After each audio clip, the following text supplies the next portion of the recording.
What if का Ultron देखने के बाद मेरे दिमाग में बस एक ही बात आई कि वाह क्या ही अल्ट्रॉन है। मतलब आप समझ सकते हैं अल्ट्रॉन में जो ब्रूटैलिटी है वो हमें किस तरीके से दिखाई गई है कि अगर उसे इंफिनिटी स्टोन मिल गए तो किस लेवल का थ्रेट बन सकता है। जबकि जो थानोस था उसके मुकाबले अल्ट्रॉन की जो सोच थी वो और भी ज्यादा खतरनाक थी। थानोस जो आधी जनसंख्या को खत्म करना चाहता था, लेकिन जो अल्ट्रॉन है वो तो सभी को खत्म करना चाहता है। वो तो चाहता ही नहीं कि कोई भी लिविंग बीइंग रहे, उसे बस सन्नाटा चाहिए और उसके लिए सन्नाटा ही शांति है। और उसकी जो ब्रूटैलिटी, उसकी पावर और इंफिनिटी स्टोन को जिस तरह से उसने यूज किया, वॉचर की बैंड बजाई, वो सब देखने के बाद मेरे को लगा कि यार कौन इसका सामना कर सकता है। मतलब जिस तरह से अल्ट्रॉन ने इंफिनिटी स्टोन का यूज किया, सारे के सारे वर्ल्ड्स खत्म कर दिए, कैप्टन मार्वल तक को मार डाला और वॉचर की अवेयरनेस तक को सेंस कर दिया। मतलब इस सब के बाद भी हम क्या ही एक्सपेक्ट कर सकते हैं कि इसे कौन हरा सकता है। तो मैंने सोचा कि बेन 10 और हमारा अल्ट्रॉन है इंफिनिटी स्टोन के साथ, उसके बीच फाइट हुई तो कौन जीतेगा। क्या अल्ट्रॉन बेन 10 पे भारी पड़ेगा या फिर बेन 10 अल्ट्रॉन की बैंड बजाएगा। तो आपको भी जानना है तो वीडियो को एंड तक जरूर देखें। तो चलिए शुरू करते हैं।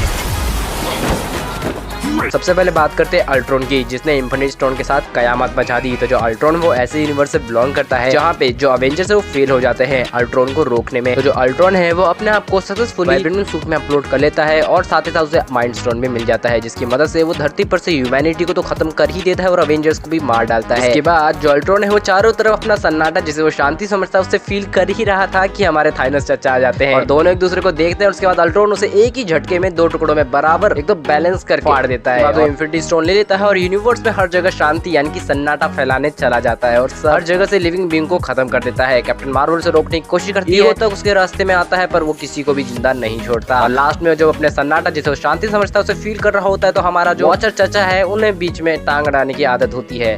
वो उसे उसकी स्टोरी सुना ही रहे होते हैं कि वो उसकी प्रेजेंस को सेंस कर लेता है और फिर जो वॉचर है उसे पता लग जाता है अब तो मेरी बैंड बजने वाली है। और वैसा ही होता है, अल्ट्रॉन उसके पॉकेट डायमेंशन में घुस के उसे पेल के से बाहर निकालता है। उसके बाद भी जो अल्ट्रॉन है वो नहीं रुकता, वो वॉचर को पेलता जाता है एक रियलिटी से दूसरी रियलिटी, एक टाइमलाइन से दूसरी टाइमलाइन। और ये फाइट सीक्वेंस भी बहुत ज्यादा मस्त था। तो इससे आप अंदाजा लगा सकते हो कि अल्ट्रॉन कितना ज्यादा पावरफुल और कितनी बेरहमी से बोल सकते हैं कि ब्रूटैलिटी से इंफिनिटी स्टोन का यूज किया उसने।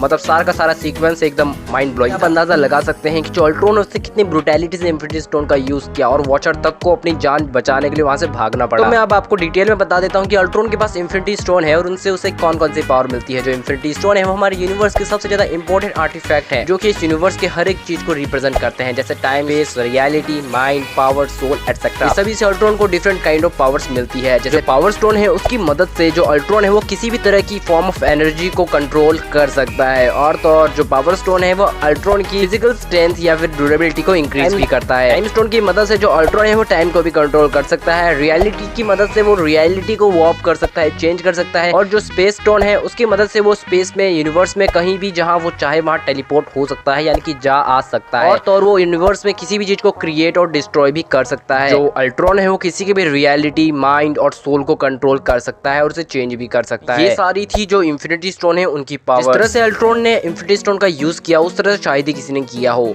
जब वो वॉचर के साथ फाइट कर रहा था तो उसने अपने साइज को गैलेक्टस से भी ज्यादा बड़ा कर लिया था। गैलेक्टस तो प्लैनेट ही खाता है, वो तो पूरी गैलेक्सी खा गया था। तो इस सबसे आप समझ सकते हैं कि अल्ट्रॉन इंफिनिटी स्टोन के साथ कितना ज्यादा पावरफुल बन जाता है। आप कह सकते हैं कि ये अनडिफिटेबल है। आखिर बेन कैसे अल्ट्रॉन विद इंफिनिटी स्टोन का सामना करेगा? तो यहाँ पे जो बेन 10 है उसके पास एक एलियन है जो हर किसी का सामना कर सकता है और वो है लेजेंडरी एलियन है। एलियन एक्स की जो स्पीशीज है उन्हें सेलेस्टियल सेपियंस कहा जाता है और ये फोर्ज ऑफ क्रिएशन में रहता है और उनकी पूरी की पूरी स्पीशीज ही ओमनीपोटेंट है। सेलेस्टियल सेपियंस यूनिवर्सेस को क्रिएट करते हैं सिर्फ अपने थॉट्स की हेल्प से और वो ऐसी जगह रहते हैं जहाँ पे टाइम और स्पेस मैटर नहीं करता। तो आप भूल जाइए कि अल्ट्रॉन अपने स्पेस स्टोन और टाइम स्टोन की हेल्प से इनका कुछ बिगाड़ सकता है। जो एलियन एक्स है वो बहुत ही ज्यादा पावरफुल है। उसके पास teleportation, reality warping, mind control और तो और वो यूनिवर्स में किसी भी चीज को क्रिएट और डिस्ट्रॉय भी कर सकता है, या फिर मैं कहूँ कि वो यूनिवर्स को भी क्रिएट और डिस्ट्रॉय कर सकता है। और बेन 10 की सीरीज में हमने देखा है कि एलियन एक्स ने एक बार तो यूनिवर्स और मल्टीवर्स को क्रिएट और डिस्ट्रॉय भी किया है। तो अब मैं बात करूँ रिजल्ट की, अगर एलियन एक्स और अल्ट्रॉन विद इंफिनिटी स्टोन की फाइट होती तो कौन जीतेगा? एलियन एक्स उसकी पावर लेवल बहुत ज्यादा है। इंफिनिटी स्टोन एलियन एक्स के सामने कुछ भी नहीं है, बल्कि वो इसके भी बियॉन्ड है। एलियन एक्स पे जो अल्ट्रॉन है वो ना रियलिटी स्टोन का यूज करता है, ना ही माइंड स्टोन का और ना ही सोल स्टोन। एलियन एक्स और अल्ट्रॉन विद इंफिनिटी स्टोन की इस फाइट में एलियन एक्स के जीतने के चांसेस, क्योंकि एलियन एक्स के पास बहुत सारी पावर्स है और वो लगभग ओमनीपोटेंट है।